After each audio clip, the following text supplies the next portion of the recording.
How courts treat allegations versus findings. One of the biggest sources of public confusion about court cases is this. People constantly treat allegations as if they are conclusions. They read a filing, see a dramatic claim, and assume something has been decided. But inside the legal system, allegations and findings are not only different things, they are separated by an entire structure of rules, procedures, and safeguards. If you don't understand the difference between an allegation and a finding, you cannot correctly understand what is happening in almost any court case. So today, we're going to walk slowly and carefully through what each of these words means, where they appear, how courts move from one to the other, and why the system is intentionally built to keep them far apart.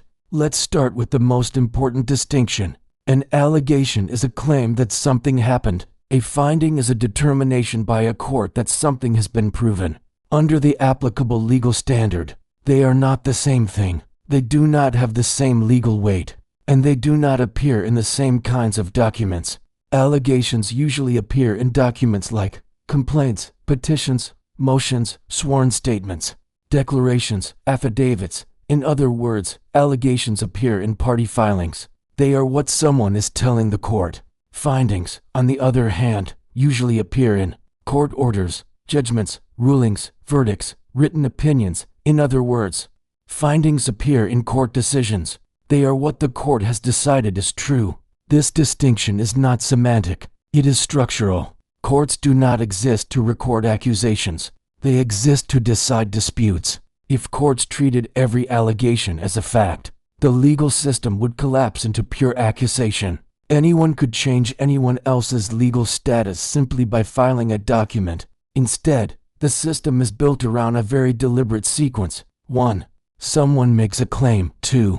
The other side gets a chance to respond. 3. Evidence is gathered. 4. Evidence is tested. 5. Credibility is evaluated. 6. Rules of evidence control what counts. 7. Only then does the court decide what is actually proven. Until that final step happens, everything is still in the category of claims, not decisions. Allegations usually enter a case in the very first document, the complaint or petition. That document often contains many statements that begin, in substance, with "the plaintiff alleges," the petitioner states, according to the moving party. These are not findings. They are assertions. Later in the case, allegations also appear in motions, emergency filings, sworn statements, declarations. Even when those statements are sworn under penalty of perjury, they are still allegations. They are evidence, but they are not decisions. They are inputs into the process. A finding is something fundamentally different. A finding is a statement by the court that says, in effect, after considering the evidence and the law, the court determines that this is true. Findings usually appear in language like, the court finds that, the evidence shows that, the court concludes that. Once something is a finding, it is no longer just someone's story. It is now a judicial determination, and judicial determinations have consequences. They can change custody, terminate parental rights, create or destroy legal obligations, impose penalties, change someone's legal status, create binding precedent in some cases. That is why courts are extremely cautious about when and how they make findings. Between an allegation and a finding, a lot usually happens. Typically, each side gathers evidence. Witnesses may give testimony. Documents are introduced. Experts may offer opinions. Each side is allowed to challenge the other side's evidence. Cross-examination tests credibility. The judge or jury evaluates reliability and consistency. The rules of evidence control what is allowed and what is not. Only after this process does the court decide whether a particular claim has been proven. This is not bureaucracy for its own sake. This is error control. Not all findings require the same level of certainty. Different kinds of cases use different standards of proof. The most common ones are preponderance of the evidence, meaning more likely than not. This is the standard in most civil cases.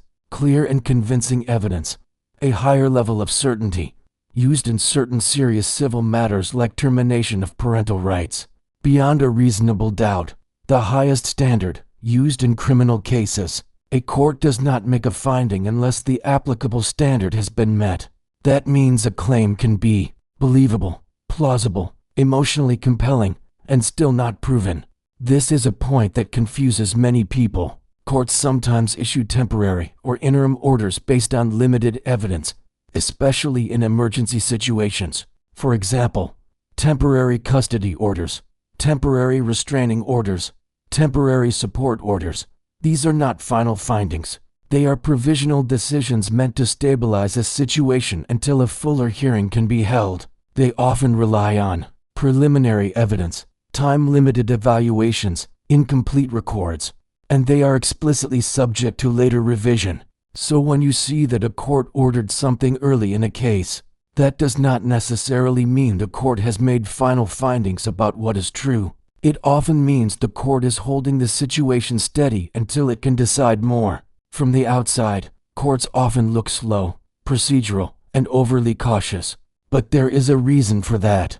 Findings can permanently change families, can permanently change rights, can permanently change reputations, can permanently change freedom, can permanently change financial obligations. Once a finding is entered, it is very hard to undo. So the system is designed to delay certainty until evidence has been properly tested. When you read any court document, especially in a controversial case, you should always ask a few basic questions. Who is making this statement? Is this a party, a lawyer, a witness, or the court? What kind of document is this? Is this a filing? Or is this a ruling? Is this an allegation? Or is this a finding? If you do not ask these questions, you will almost certainly misinterpret what you are reading. Outside the legal system, people are used to treating stories as conclusions. Someone says something dramatic, and the reaction is, "Wow, that must be what happened." But courts do not work that way. Courts assume. People can be mistaken. People can exaggerate. People can lie. People can misunderstand what they saw. That is not cynicism. That is realism. So the system does not ask, who sounds more confident? It asks, what is proven, and by what evidence? When you hear that a case is full of allegations, that does not mean it is full of facts. It means there are many claims, many disputes, many unresolved factual questions. That is precisely what courts exist to sort out. Courts do not exist to echo accusations. They exist to test them.